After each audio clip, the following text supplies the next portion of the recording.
नमस्कार। बहुत बहुत हार्दिक अभिनंदन आप सभी का। अपना सहयोग ऐसे ही बनाए रखें। आप सभी का धन्यवाद। आज हमारा विषय है आने वाले जो पितृपक्ष में श्राद्ध पड़ रहे हैं, इनका हमारे जीवन में क्या महत्व रहता है और हमें इन दिनों में क्या चीज़ें करनी चाहिए और क्या चीज़ें हमें अवॉइड करनी चाहिए।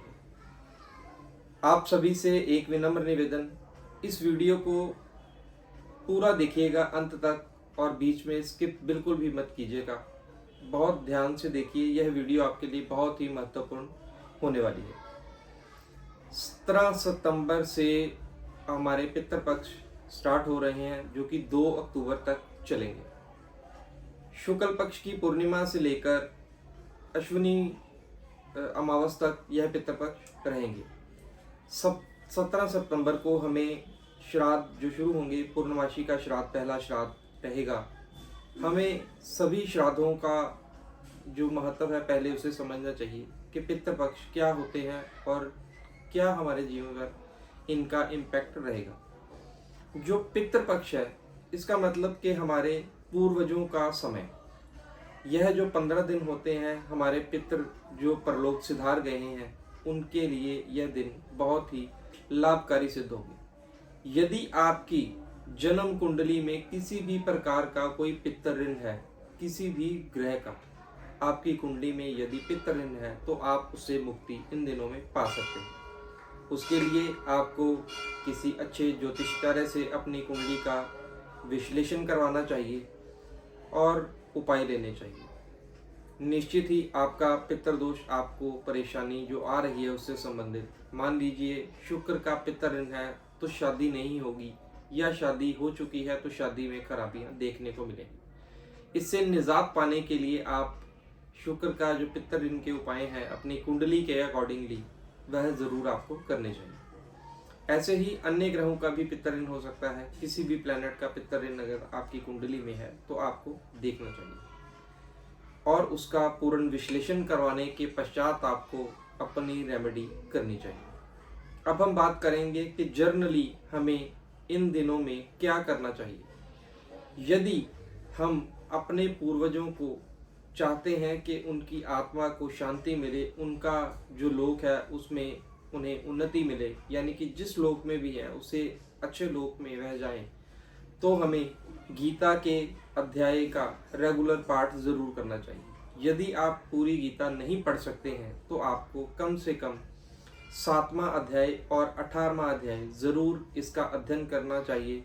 संकल्प करके अपने पितरों को इसका जो लाभ है उनके लिए, यह आप संकल्प किसी ब्राह्मण से भी करवा सकते हैं। यदि आपको खुद आता है तो आप खुद भी कर सकते हैं। अब हम बात करते हैं कि जर्नली हमें इन दिनों में क्या चीज़ें दान करके हम अपने पितृपक्ष में उन्नति पा सकते हैं। यह पितृपक्ष केवल ये नहीं है कि आपके पूर्वजों को ही उन्नति मिलेगी। यदि आप इस पितृपक्ष में अच्छे कर्म करते हैं तो आपको भी उसका फल पूर्णतः रूप से प्राप्त होगा, क्योंकि हम कहते हैं कि अगर हमारे बुजुर्ग खुश हैं तो हम भी तरक्की पाएंगे। जैसा कि माँ बाप अगर आशीर्वाद दे तो कई बार हमने अपने प्रैक्टिकल लाइफ में देखा है कि कई कष्ट ऐसे भी होते हैं जो कुंडली में रिफ्लेक्ट हो रहे होते हैं पर उतना उसका प्रभाव नहीं आता, बहुत कम से नुकसान में वह चीज़ टल जाती है। वह हमारे अच्छे कर्मों और नियति का ही फल है। आपको अपने पितरों के नाम से इन दिनों में सबसे पहले तो जिस भी तिथि को आपके पूर्वज जो आपको मालूम है, आपकी दादी दादा या और अन्य पितृ, परमात्मा ना करे आपके माता पिता ना हो, लेकिन यह एक सत्य है कि जो आया है धरती पर उसे जाना भी है। यदि आपके माता पिता में से कोई नहीं है तो उनकी भी जो पुण्य तिथि बनती है उस दिन आपको विधिवत पूर्वक किसी ब्राह्मण को या उसकी वाइफ, अगर फीमेल का श्राद्ध है तो ब्राह्मण की वाइफ को बुलाकर घर में पूरा अपना हवन करवाएं। उनके बाद जो तर्पण की विधि होती है वह ब्राह्मण देवता से करवाइए और उन्हें अच्छा और बढ़िया जो हेल्दी फूड जिसे हम कह सकते हैं ऐसा खाना बनाकर ज़रूर खिलाएं। उसके पश्चात यथाशक्ति जो भी आपकी इच्छा हो उन्हें ज़रूर दें। अब हम जर्नली बात करेंगे कि इन दिनों में हम क्या क्या चीज़ें सिंपली वे से दान करते हैं तो उसका अच्छा प्रभाव कैसे कैसे हमें मिलता है। सबसे पहले तो आपको इन दिनों में कोई ना कोई कच्चा अनाज या बना हुआ पकवान ज़रूर दान करना चाहिए। जितना ज़्यादा मैक्सिमम आप करें उतना अच्छा। हो सके तो यह 15 दिन रेगुलर आप अनाज का दान करते रहें। एक दिन किसी भी आपकी, जैसे आपके पूर्वजों की कोई पुण्यतिथि है जिस दिन, यदि आपको वो भी मालूम ना हो तो लास्ट जो 2 तारीख को श्राद्ध रहेगा अमावस्या वाला, उस दिन आप क्या करेंगे कि किसी भी ब्राह्मण को या किसी ज़रूरतमंद को एक ब्लैक कलर की छतरी, एक चमड़े की चप्पल और काले तिल और साथ में कुछ कच्चा अनाज, ज़रूर यह चारों चीज़ें उसे दान करें। हो सके तो आपको कहा है कि रेगुलर अनाज का दान ज़रूर कीजिए। गौशाला में जाकर जो गायें दूध देने के काबिल होती हैं उनकी सेवा ज़रूर करें। सेवा का अर्थ यही नहीं है कि हम कुछ लेकर जाएं या चारा लेकर जाएं और उन्हें खिलाएं। उनकी सेवा आप अन्य तरीकों से भी कर सकते हैं। यदि आप धन खर्चने में असमर्थ हैं तो शारीरिक रूप से उनकी सेवा कीजिए।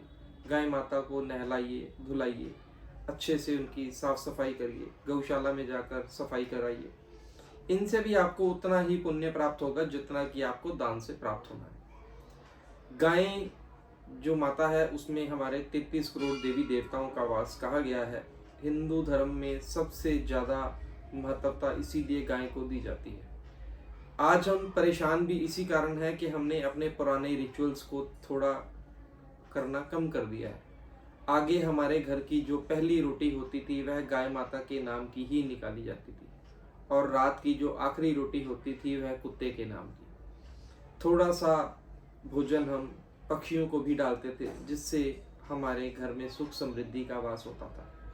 आप अपने पुराने टाइम में याद कीजिए कि एक फैमिली मेंबर कमाने वाला होता था और पूरे परिवार को आसानी से वह पालता था। आज अगर 6 मेंबर हैं तो 5 कमा रहे हैं, अगर एक भी काम नहीं कर रहा तो वो भी बोझ लग रहा है।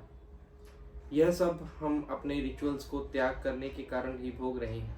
आप सभी से विनम्र निवेदन है कि अपने जो पुराने रिचुअल्स हैं उसे कभी भी मत छोड़िए, उनकी पालना अवश्य कीजिए। अब हम बात करेंगे कि पितृपक्ष में क्या क्या चीज़ें हमें त्याग करनी चाहिए जिनसे हमें दोष लगता है। सबसे पहले, जो भी मेरे भाई हैं या कुछ बहनें भी ऐसी हैं जो मदिरा का सेवन करती हैं, वह बिल्कुल भी इन दिनों में मदिरा पान और नॉनवेज तो बिल्कुल भी मत लें। किसी भी बुजुर्ग व्यक्ति से झगड़ा ना करें।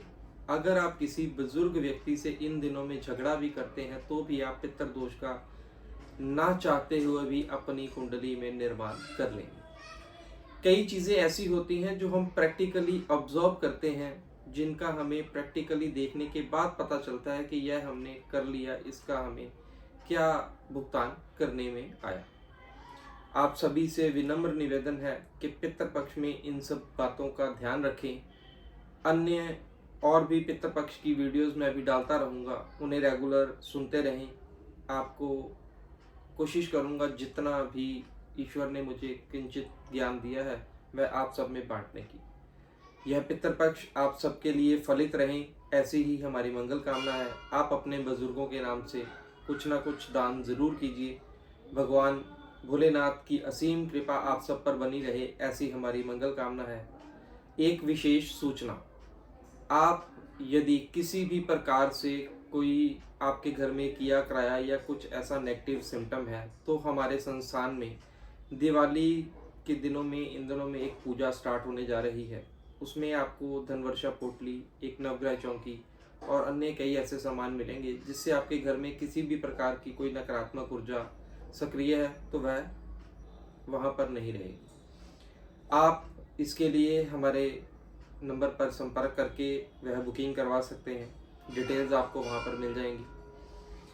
ऐसी ही और वीडियोस को देखने के लिए अपने इस चैनल को सब्सक्राइब कीजिए, वीडियोस को मैक्सिमम शेयर किया कीजिए। Thank you so much for watching me. Her her Mahadev.